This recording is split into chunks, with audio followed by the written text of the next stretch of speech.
you. That's how you do it? Looking back at a lot of the different superhero-based matchups I've covered on the channel, from Viltrumites to the Kansas Farm Boy, one sci-fi hero faction has always been on my mind, as they're an actual army, or fighting force of sorts, and in direct opposition to Warhammer's existence on an existential level. In brightest day or blackest night, beware their power not. The Green Lanterns are not the Lantern Corps we're looking at today. I know, I kind of pulled the wool over your eyes with that thumbnail and title. See, while Warhammer carries a lot of genocidal factions, most don't actually want to kill everything. The Tyranids need stuff to eat, the Necrons want to restore their biological bodies, Chaos likes to fuck around, and Orcs, well, they're just here for the love of the game, and if there's nobody to fight, then there's no game to play. Yes, science! Even though they'd happily wipe out each and everyone across the galaxy, no faction wants to scrape the Milky Way clean of life in totality, aside from a few crazy elves. So, rather than infecting them with rage or willpower or greed, we're going to be looking at the very edgy, very fitting Black Lantern Corps, otherwise known as the Zombie Lanterns of the DC Universe.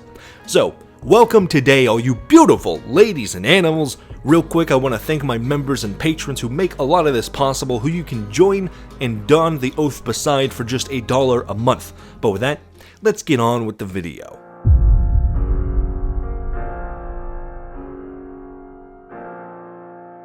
In the very beginning, there was nothing. An endless, eternal blackness that consumed what nothing of reality didn't exist yet. Then came a light, a bright, smothering light that forced this never-beginning darkness into shadow.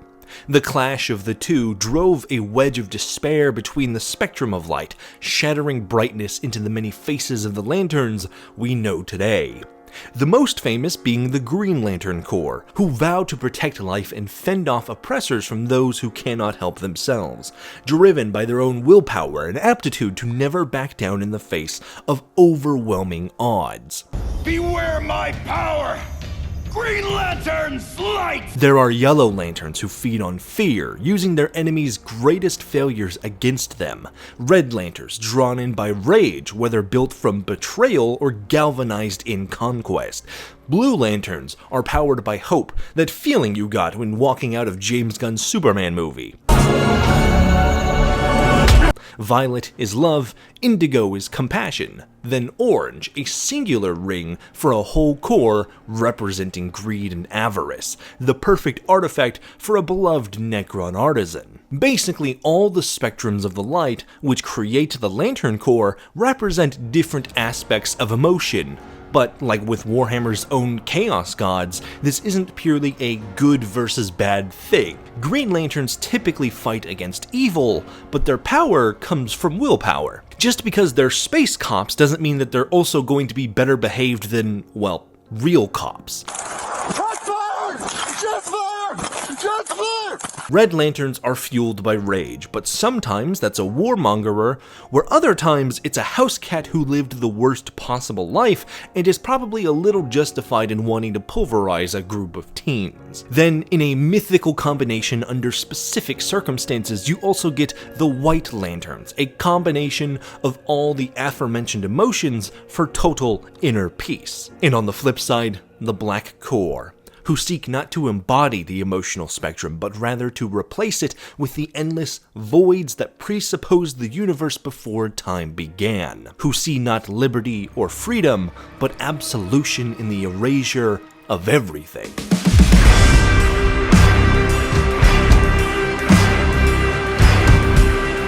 Now, the existence of the Black Lantern Corps is a little convoluted and existed a few different timelines, as all DC stories do. So instead of going through every one, or at least like the main story, we're just gonna go with the simplest explanations and sort of drop that into 40k to see how a Plague of Death would work out. First things first, Necron.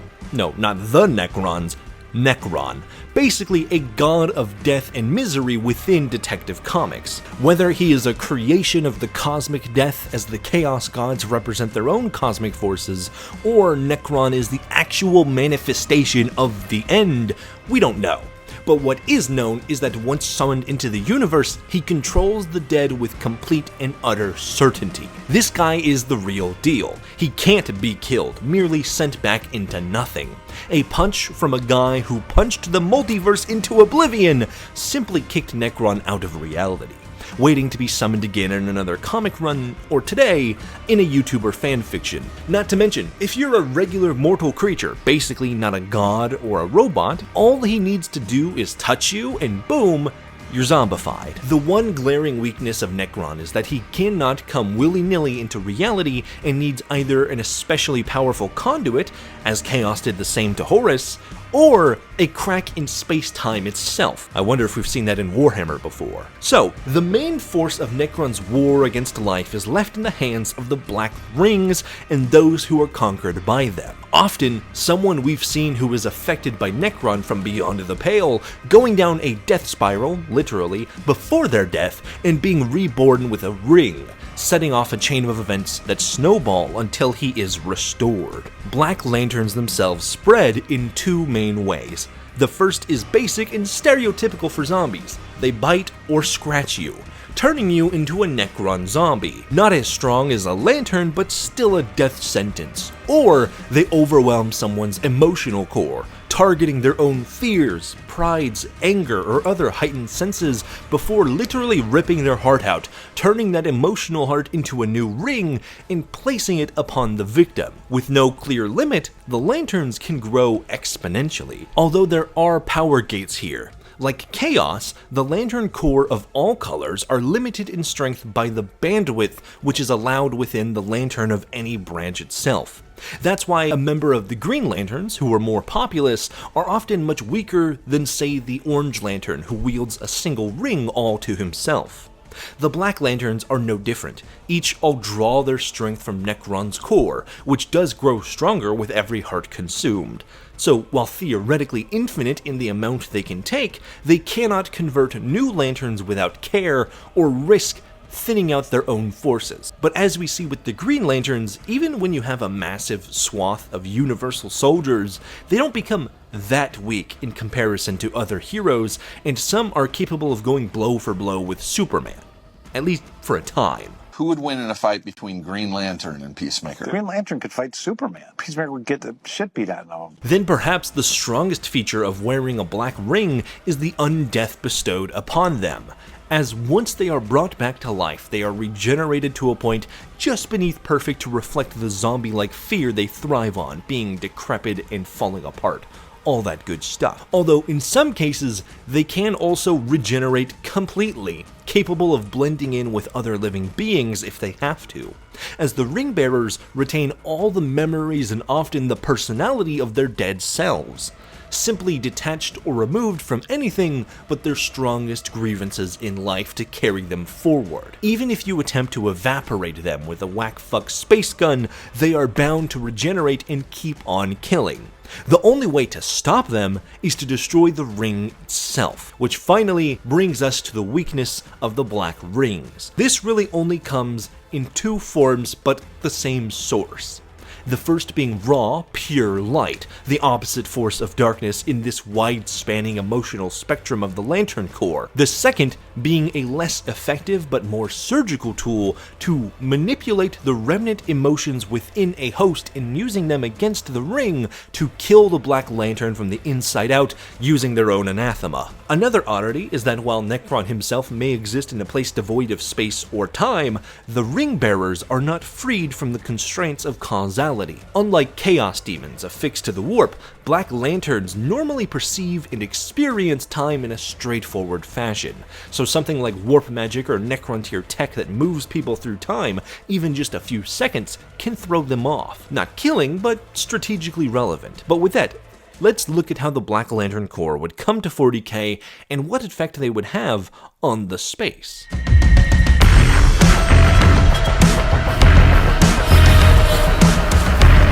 Now, with the Eye of Terror eventually breaking from a single pinhole into a cavernous gorge, the idea of Necron passing through the warp and into the collapsing Milky Way is not off the table, able to supercharge the onslaught of lanterns, as rather than committing ritual, his powers over the dead allow the undying god to turn any corpse into a black lantern off rip.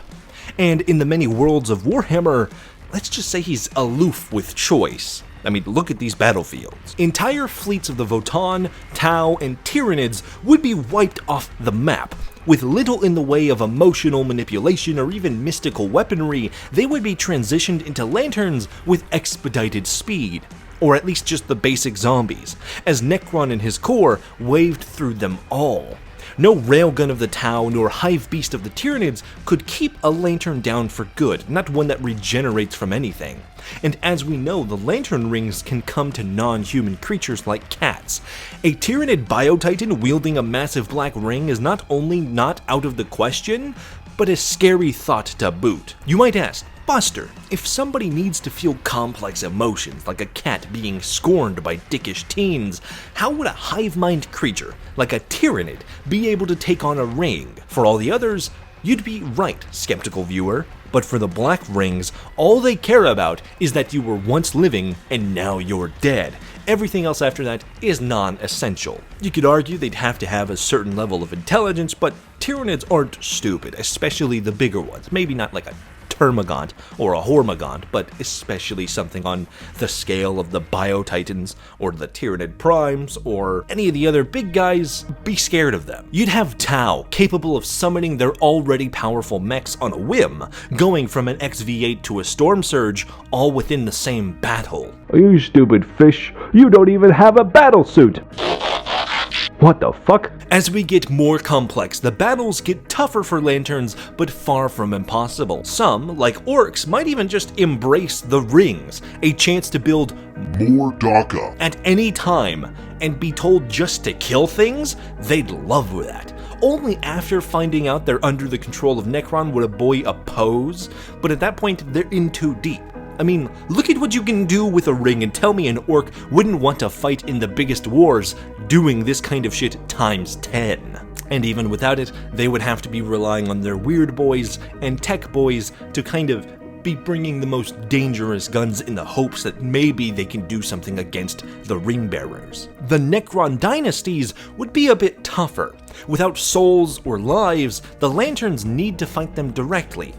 Honestly, given the lack of worth they get from fighting, the Black Lanterns may just avoid the Necron tier in the same way Tyranids do, leaving them to carry on million-year-long plays and fight over Dead Sea Scrolls. Eldar are starting to approach a fight. They are all magical, using the warp with surgical precision, and as the warp is manifested of the emotional non-material across the galaxy, could plausibly serve as a counter to the power of the rings.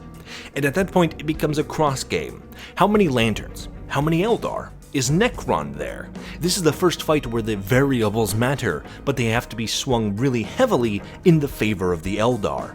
While they are fast and deadly compared to the mediocre monkeys of the Imperium, a single lantern can fly and summon constructs that rival the strongest Wraith Knights. As a smaller army, Eldar are best fit for hiding and running away to their craft worlds, as they often do even now in 40k. Doubly so for the Dark Eldar. And the worst part about all of this is that any faction in the crosshair is getting hit by a wave of undead space demigods without warning, as the rings can allow for their users to fly at speeds much greater than light, to travel not just a single galaxy but the universe. Warhammer travel is notoriously slow, and even in the cases where that isn't true, the lanterns are still faster.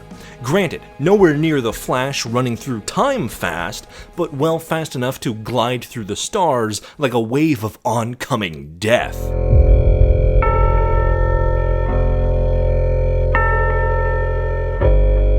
In the cruelest regime of all of human history, in the fascist armies of the corpse-bowing empire, the many hordes of guardsmen, Astartes, and bullets would prepare to fight a force of death itself.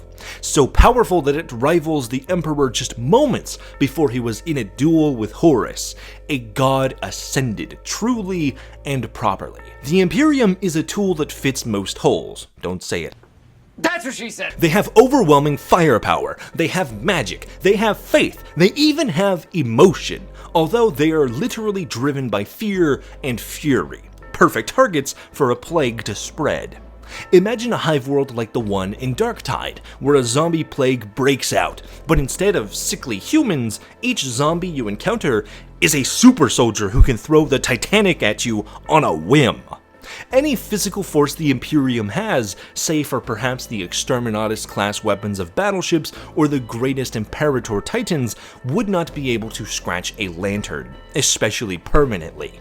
Custodes are fast, they are strong. Perhaps they could martially keep a lantern at bay. If 6 Custodes are worth 1,000,000 Tyranids, a single lantern would be worth 100 Custodes. They are faster, stronger, and unable to be killed, summoning weapons so strong and powerful and capable of withstanding forces that would wound the Superman. As strong as the Banana Guard might be, even they fail to wield such comically overpowered weapons needed to take on this fight. The hangups come in the form of magic. Warp magic, which is infused with emotion adverse to the Black Lanterns. Grey Knights, Sisters of Battle, the Legion of the Damned, all would bring the same capability of the Eldar when it comes to conquering the Lanterns of Necron. But even though it may be possible, the blitzkrieg speed at which the core would be moving and the fractured nature of the Imperium would make Titus's reclamation of the 500 worlds or Gilliman's frantic organizations crumble into dust. Boys don't get any ideas. I have 2 words for you. Predator drone. The millions of bodies of Terra and Mars would be turned against their kin. Each hive world with buried trillions of workers into their corpse starch would see an uprising that not only starves, but corrupts every force available. The only one capable of slowing an assault at this magnitude would be the Anathema, the Carrion Lord upon the Golden Throne, the Emperor of Mankind. Any lantern attempting to approach would be overwhelmed and destroyed by the pure psychic eternal light within. But there's a single caveat. The Emperor, as strong as he is mortal. He chose explicitly not to ascend. Necron, a god above gods who does not merely project meaning onto the warp, but embodies the very nature of death and dying, who cannot be killed or stopped, who can shrug off blows that cracked the multiverse into splinters. A single touch upon the Emperor's dying, bone-bearing corpse would end the Imperium, imploding Terra and restarting the cycle. Whether the Emperor finally moves on to becoming a member of the Great Game, or is simply an eternal damned to meaningless uselessness, in the current state of 40k, the Imperium could not outlast such a force of nature. I'm not even sure a united Imperium with all 20 suns would be capable of survival either.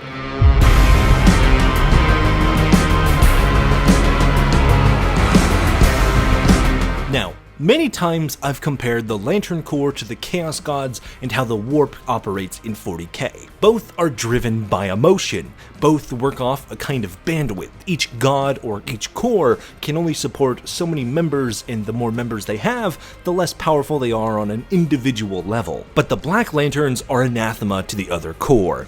They are anathema to existence, to emotion. Chaos is not the opposite of existence. Khorne does not represent murder to subvert the real world. Chaos is the consequence of reality manifested in an ugly way. It is as eternal as life is. The Chaos Gods would not permit the end of the Great Game, because if life were to stop existing, they would stop existing. The Warp is not competition, but parasite. As such, they would be directly adverse to Necron and his goals of oblivion. He is actually comparable to Nagash, the Lord of Death in Warhammer Fantasy or the Age of Sigmar. Where ultimate stagnation and the ceasing of everything brings them clarity, the Chaos Gods loathe the end. But their own bitterness also keeps them apart. The Chaos Gods despise each other as much as they hate Nagash or even the new Necron.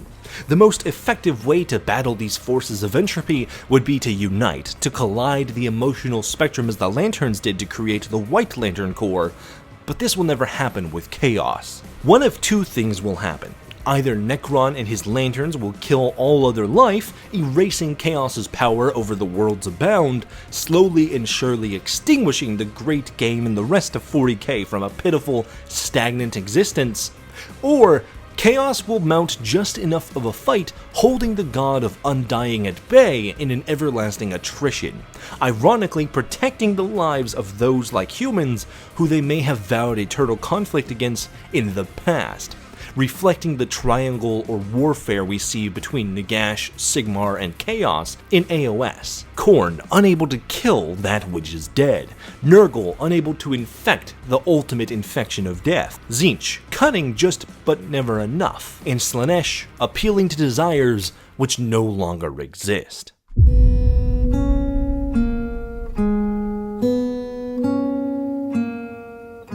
After Necron and the Black Lanterns move through 40k's splintered and warmongering galaxy, he will be closer than ever to ending everything and finding peace in a return to nothingness from before reality began. And there you have it, a rough, general analysis of the Black Lanterns introduced to Warhammer 40k. If you'd like to see the flip side of this idea, the real version in this video of the green, yellow, blue, and other colorful lanterns added to the grimdark future, let me know.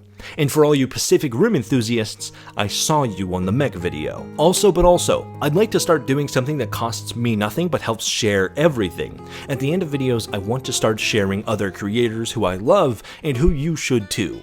For right now, I point you to good friend of the channel, Ice Cold Snake. We've covered his videos in streams and he even wears my merch in his own videos, so of course I gotta give back the love. Buster makes these really cool videos. You're goddamn right. If you like retrospectives, especially for forgotten games of the 360 era like King Kong or Battleship, go check him out. If you're trying to start as a creator and want a shout, send me a message on Discord, linked below. There's a whole channel and everything for it, because we all do better when we work together and build a community of like-minded nerds. And as always, a heaping thank you to all my beautiful members and patrons who you can join for just $1 a month to get videos early, get your name on screen, and some other behind-the-scenes goodies. Stay cool, have fun, be awesome, and love unburdened. Buster out.